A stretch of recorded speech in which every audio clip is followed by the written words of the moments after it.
धीरे धीरे रे मना धीरे सब कुछ होए, माली सींचे सो घड़ा ऋतु आई फल होए। लेकिन ऋतु आने पर ही फल मिलता है, लेकिन मालिक ने काम नहीं रोका है।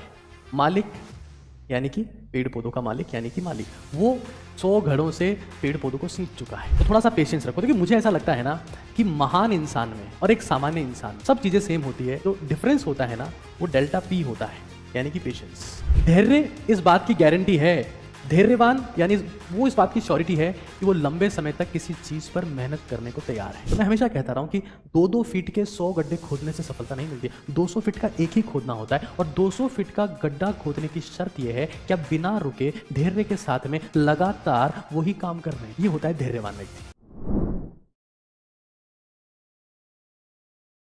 धीरे धीरे रे मना धीरे सब कुछ होए, माली सींचे सो घड़ा ऋतु आए फल होए।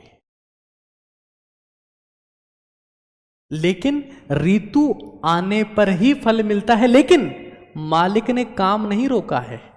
मालिक यानी कि पेड़ पौधों का मालिक यानी कि माली, वो 100 घड़ों से पेड़ पौधों को सींच चुका है। अपना प्रयास जारी है। कई लोग ऐसा नहीं करते हैं, वो तो बोलते ही रहते हैं अपना टाइम आएगा। 10 साल के थे, 20 साल के थे, देख लिया किसी को, 30 साल के हो गए, अपना टाइम आएगा। मेहनत नहीं कर रहे हैं। माली सींचे सो घड़ा, कबीरदास जी ने बोला कि ऋतु आए फल होए। उससे पहले बोला कि मालिक सींचे सो घड़ा ऋतु आए फल होए, अपना टाइम आएगा। 40 साल का अपना टाइम आएगा, 50 साल का अपना टाइम, 60 साल के हो गए, बोले अपना टाइम आएगा। उससे पहले डॉक्टर ने बोल दिया इनका टाइम आ गया है, गंगा जल और तुलसी ले आओ, जाने वाले हैं, छाती में दर्द हुआ था, इनका टाइम आ गया। प्रयास नहीं छोड़ना। देखो क्या होता है, अगर मैं लाइफ की बात करूं तो लाइफ है टाइम मल्टीप्लाई एनर्जी। मैंने आपको बता दिया एनर्जी कैसे बढ़ानी है, SEDDH। टाइम को कैसे मैनेज करना है, DWAR।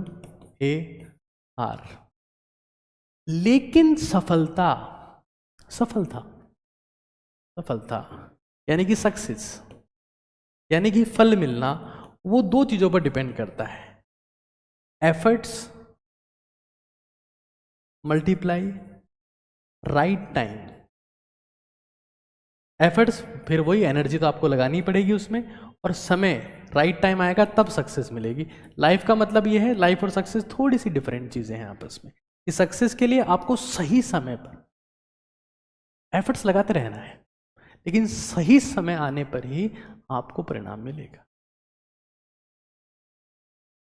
अगर आप ये सोचते रहोगे कि भाई ऋतु आए फल होए, कबीरदास जी बोल के गए, अभी ऋतु नहीं आई है, जो हमारी क्लास में पढ़ती है 3 रोल नंबर है उसका, ऋतु अभी नहीं आई है, मैं वेट कर रहा हूँ ऋतु का।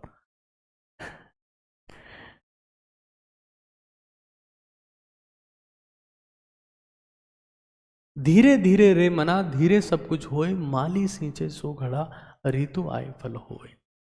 तो थोड़ा सा पेशेंस रखो, क्योंकि मुझे ऐसा लगता है ना कि महान इंसान में और एक सामान्य इंसान में सब चीजें सेम होती है, जो डिफरेंस होता है ना वो डेल्टा पी होता है, यानी कि पेशेंस।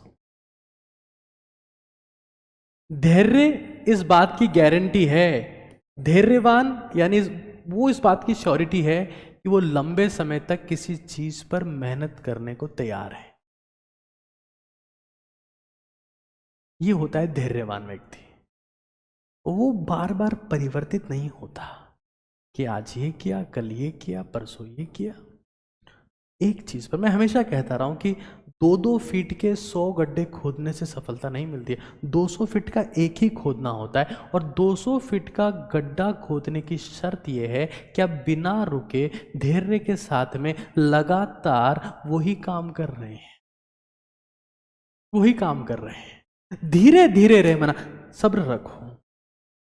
90% यंग लोग तो एंजाइटी का शिकार ही इसलिए हैं, उनको लगता है कि अरे 18 साल की उम्र होगी, नोबेल प्राइज नहीं मिला अभी तक। अरे मैं तो 21 साल का हो गया, भारत रत्न नहीं मिला, सचिन को मिल गया, मुझे क्यों नहीं मिला अभी तक।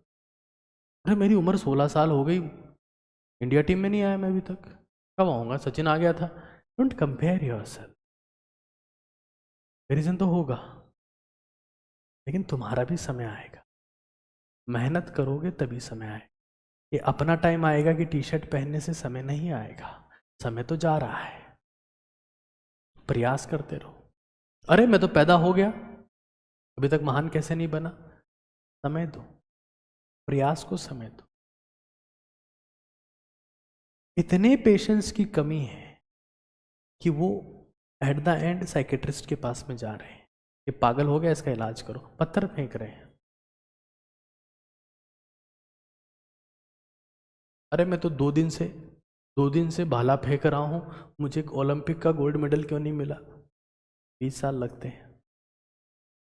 एक ही काम करते रहो, बदलो मत अपने आप को, अपने दिमाग को मत बदलो।